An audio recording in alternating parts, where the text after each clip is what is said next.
everybody, and welcome to another episode of Ljubljana Talks, recorded live at Conventa Crossover here at Ljubljana Castle in Ljubljana. And with Gorazd, we have another great guest, Patrick Delaney, the man, the legend. Simply, saying your name always causes a couple of oohs and ahs in the industry. Clears a room. No, I would beg to differ. You are back in Ljubljana. It's great to see you. Can you explain why you are here and what's your role? Well, I'm here because Ljubljana to me is synonymous with... Actually, I have a conflict in Ljubljana because I'm always stimulated and yet I'm relaxed. I'm here because of Conventa Crossover, which is one of those events, genuinely, is so innovative, so fresh, so engaging. Ljubljana to me is a place where I can connect with amazing food, extraordinary culture, wonderful people, in a relaxed manner. And it's probably a microcosm of what I suppose, I feel very strongly these days, what I'm looking for and which I think most people are moving towards, appreciation of the small but beautiful things in life. And I have those experiences at Crossover, and I have them in Ljubljana all the time. So you believe less is more, Patrick? I believe that I and anybody who's got a brain in their head, and I've even with my small brain, is that if we slow down, we appreciate what's in front of us. And if what's in front of us is really stimulating and worthwhile, then happy days. And I think that's why I believe that Ljubljana and Crossover provide those two, which it seems at times contradictory.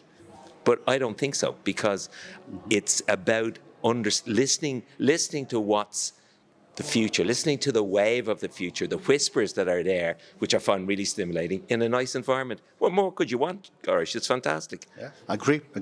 You're here also as a member of the jury from the beginning of the competition. Yes. It's 14 years now. So yes.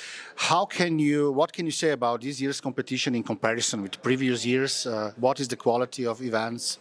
What is happening behind the scenes? Hey, that's a really interesting question, and I was reflecting on that as I had the privilege of seeing the presentations and looking in advance at all of the material. I would say the perception of the region in the past was one of slightly old-fashioned, slightly behind the time, maybe not innovative, maybe not creative, and certainly in terms of the quality of production, not up to global standards. What struck me this year more than any was, my God, the obvious has been before me, I just never realized it, that the region and the competition is highlighting a huge change, a positive change. So that differential between East and West, or between North and South, or whatever way you want to position, is not there. In fact, this is where you need to come to see what the future is about. The Conventa Crossover has, been born as a spin-off of Conventa, which is a B2B event, which takes place, in the winter. Yeah. And the summer version is dedicated to events and creativity, a festival of creativity, it is also dubbed. And what you're saying is you see that there's a change in how events are created. Would you say that you also see certain trends in what is actually being looked at as fresh and different and creative? Well, I think to your credit as the organizers of this event, what's relevant and what's present here is the activation of the trend. So the trend has always been there. The trend is, in fact, I don't believe in trends. Sometimes it sounds as something that's in the future. For an event to be effective, there always has to be a connection with the goal, the intention, the attendee, and the legacy. That hasn't changed. That trend has been there. Maybe we haven't understood it and we haven't seen the manifestations. What's great about Crossover is you see it in action. So the theory is put into reality. And that's what I think is, and you become better at it. and you become more engaged. You can see the people who are here, they're animated, they're here to learn, there's great interaction, there's ideas, there's stimulation, there's inspiration. You can feel it, it's in the air. To me, that's much more evident than any year before. So what does legacy means when all the events are 24 hours, 48 hours, and then we are talking about legacy. What can you say about that? Well, legacy means different things to different people. And I think the first thing you need to define is what is important to what's left behind. Because every interaction has an impact. It's the intentionality of what you want for that impact. So something doesn't have to last for a long period of time to have huge impact. A small interaction when I'm waiting for coffee with somebody, a stimulation of an idea, a rekindling of an initiative, that's that impact in legacy. I think the big thing about legacy, and again, compliments to you two facial-haired individuals. By the way, always trust people with facial hair. That's a fundamental principle in my life. I agree. Yeah. I think that intentionality which you have built into making connections and then allowing the serendipity as well as that pre-planned idea, I want to put those two elements together. I think that's very evident to me, and it's very much real.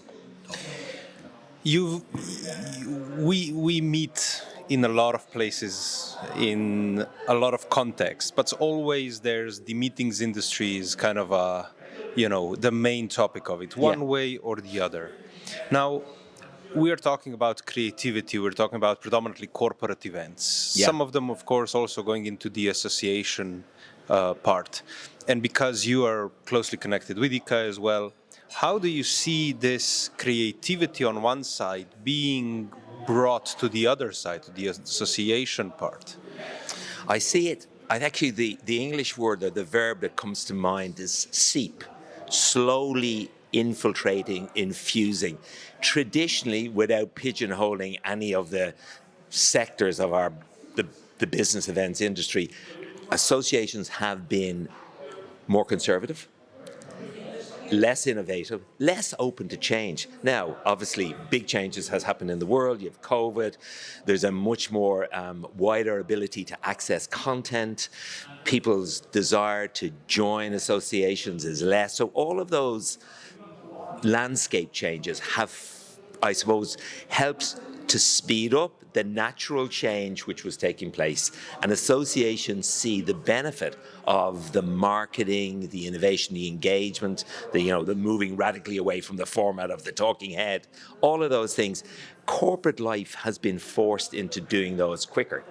But equally, I suppose for corporate meetings, the importance of content, how you can repurpose it, how an event is not just a single event for a single moment, how it can go on over a period of time. So you can see a crossover, which, hey guys, lucky you happen to be the place where crossovers take place. Mm-hmm. Nostalgia. I love nostalgia. Yeah. As I get older, I even love it better. Yeah, me too. So that's why I'm asking this, What does it mean to you, and what does it mean for the zeitgeist of the industry, Can we learn something from, I would say, from the past, or what is your opinion about that? I think understanding the past and history is really important. I think the challenge with nostalgia is it's a beautiful, warm feeling, an environment, and it's like staying in a warm bath too long. If you don't stay, if you enjoy the moment and be open to what you can learn from it without being stuck. Because nostalgia can be a trap as well as a benefit. So to me, nostalgia is really, really important. It's a fundamental emotion. And you can see it in the brands, how they're activating, corporate life. You'll see nostalgia. The logos are under challenge. We'll keep to that nostalgia, that feeling of security, that feeling of warmth, the feeling of happiness. The challenge is not to stay in that in an introverted way, but to enjoy it and to be open. I also think nostalgia makes us grateful. And I think one of the sentiments that I'm trying to inculcate in myself more is to be grateful.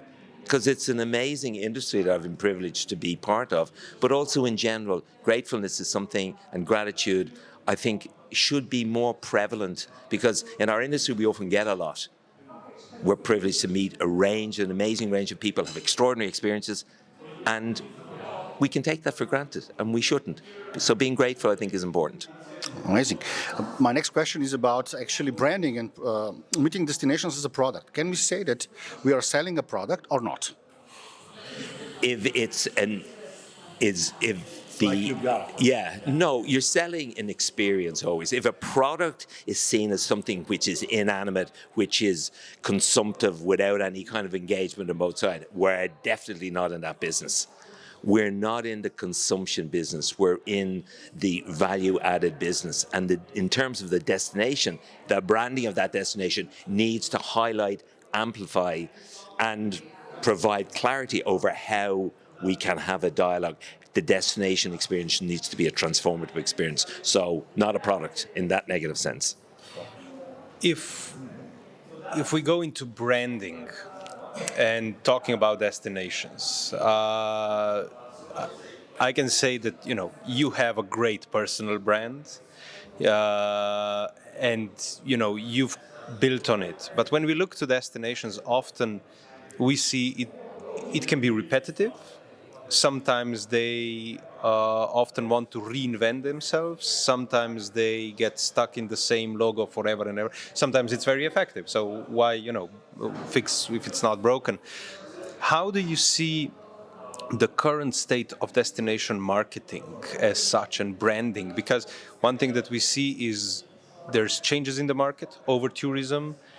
Destinations stopped marketing certain parts of their product.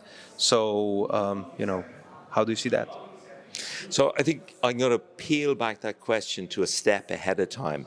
From a destination's point of view, what do they? What's the goal? What are they trying to achieve? What is their intention? And I think that has broadened into a more holistic sense, that a destination and the promotion of a destination has to balance the lifestyle, the benefits for the locals, as well as those who are privileged enough to visit that destination. So I think that's a lot clearer. So the telling of that story, I think that's where the change is.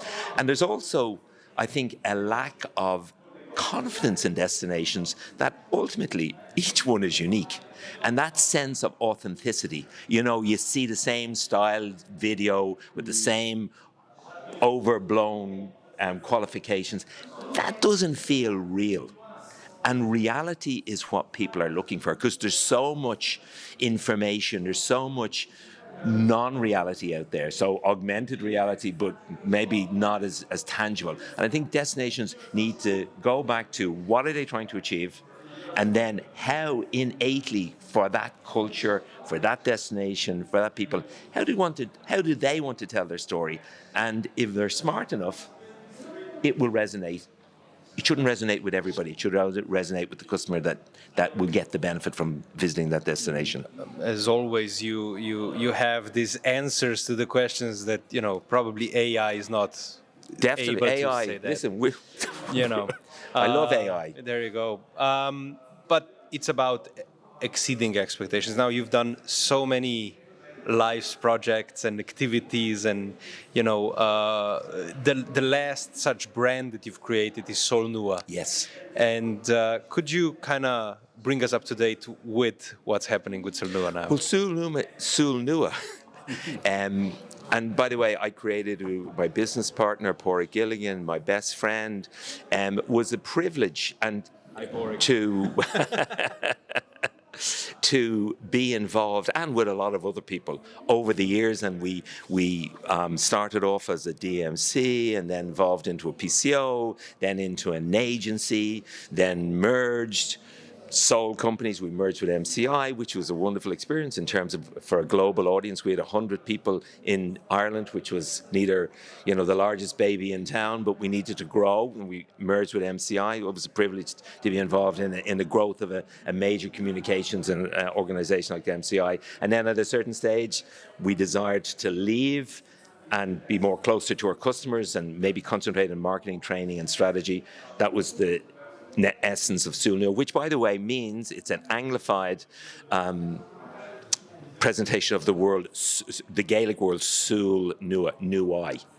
So it has always changed, and luckily enough, we were privileged enough to have two people, and quite a number of people, but two people in particular who joined us: Porrick's daughter Grania and Aoife McCrum, who was with us from even an earlier period of time, who wanted to carry on the traditions of the organisation of our SoolNua, to have that openness, to be able to bring value to customers on a boutique level, and they are now running the company. So it's a new stage for SoolNua, but the same basic, hopefully the same principles of providing value in the way of, if you're looking for a large corporation to solve your problem, SoolNua is not the organisation. If you're looking for people who are slightly going to look at everything from a slightly different point of view, from a new eye, but are engaged themselves personally and committed to the project from beginning to end, that's the type of people there are.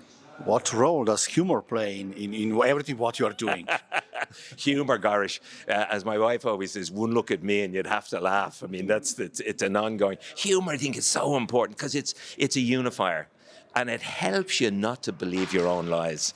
And I mean, we live in a world, and I live in a world. I'm often, I'm saying things. And I think, did you actually say that? Is that really acceptable? But you need. I think humor dissipates tension. Mm-hmm.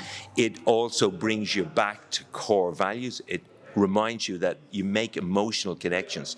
If you're going to use intelligence, IQ, and EQ, then humor is a wonderful wrapper to bring those two elements together. So to me, humor is a really critical element, and I don't think you can design it. I think you have to be open to it, and no one, no one has the rights to be funny. I think what we all have the obligation to appreciate the silliness of life and our stupidity.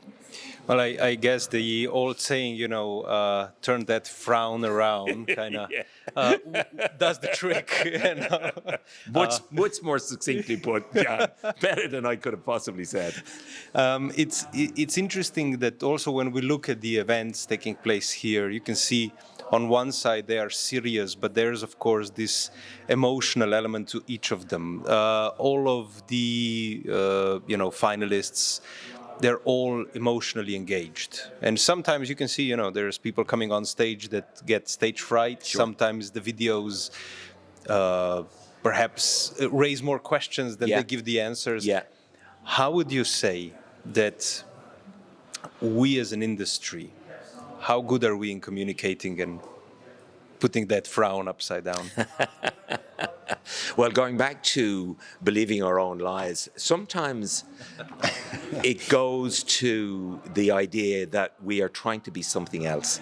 The starting point is we are who we are. The famous Irish philosopher Oscar Wilde always have to get one of those in. He said, I'd love to have said this, but he said, be yourself because everyone else is taken. Right? So starting from that point of view, when we're telling our stories, if we can step back a little bit and we don't need to impress people. We need to tell the truth in the way that is our truth to their truth. So when somebody is making a presentation, the desire to use words which we wouldn't normally use in with your granny, to use jargon, to try and paint a picture, forgetting that the audience out there are human, the attendees are human, I'm a human. How did we connect? We didn't connect to a robot, we connected to each other. And that storyline, because the big thing I think about storytelling, the biggest sin and the biggest sadness for me is that not so much that the story wasn't heard, but that the story isn't remembered. Yeah. And to remember it, you need to make the connection. I don't know whether that was the question you asked me. No, but it fits to my question. Old habits die hard, and buzzwords die hard too, Yes. Can you tell us more about which buzzwords you really hate and which one will fade away soon, So this is happening non-stop in our industry. Yeah. Oh, yeah. We used to run a competition in the office where we would challenge each other. Yeah. You get a reward if you caught somebody using the word like pivot. We were pivoting left, right. He said, "You're like a bloody yo-yo going side to side," and all the sustainability buzzwords. And I know, Gorazd, you're always very good at keeping us focused on. Give me the measurement. So don't just give me words. Give me something. Give me my carbon footprint. But I want to see a number beside that. I want to understand that you're not just using a word. So I think if we can try and, if it's measured, it probably has reality, and that's going to stop us from using a lot of the science, buzzwords. I would say. Yes, and the science in general. So, so there are lots and lots of buzzwords, which I've probably used many of them already in this little chat we've had together. So maybe I'll just stop there and say, it's a good thing to do is to record yourself and then listen back and you think, oh my God, did I say that? Yeah. That's another one. And what works in marketing, by your opinion, at this particular moment? You already asked that, but if you can be direct and if you confirm that with the numbers or some examples, which well, what's working in marketing, I think, is interesting. There is a big, there's an aura of nostalgia. Nostalgia is very definitely one of those trends that people have. I think. Start looking at the landscape and not just the influences, what seem immediate. Why is nostalgia so strong at the moment? Is because people are afraid. There's a lot of fear, there's a lot of anger, there's a lot of uncertainty. So I think in terms of marketing, you're trying to look at a wider context and then addressing those issues. So in terms of marketing, I think is the need to give security, to give that sense of warmth, to give that sense of care, to have that sense of that the experience will transform me for the better. So I think any way in which we can tell, from a marketing point of view, resonate those points with whatever our particular, whether it's a destination promotion or whether it's from a venue or from a product, that's going to work. Because I think that's what people are looking for at this moment, a sense of hope. I think there's a lot of need for hope and a lot of need to go back to the beautiful experiences of the small things in life. That's a beautiful way to kind of wrap it up. Good. For today's Ljubljana talk. We try to keep it short and comfortable. So it's already been 20 minutes, and time flies when you're having fun, right? So we usually finish up with a couple of fire questions. Right. So my first one is going to be summer or winter for you? Summer. Mine is more provocative. IMAX or IBTM? Oh, God. This is where humor comes in. I laugh after that answer. Next question. Wine or beer, actually? Oh, I'm Irish. Both. I'm no hesitation saying that. Well, Patrick, thank you so much for taking your time outside of that room to talk to us, and we hope to speak to you soon. I look forward to that, really. Thank you, Jan. Thank you, Irish. Thank you so much.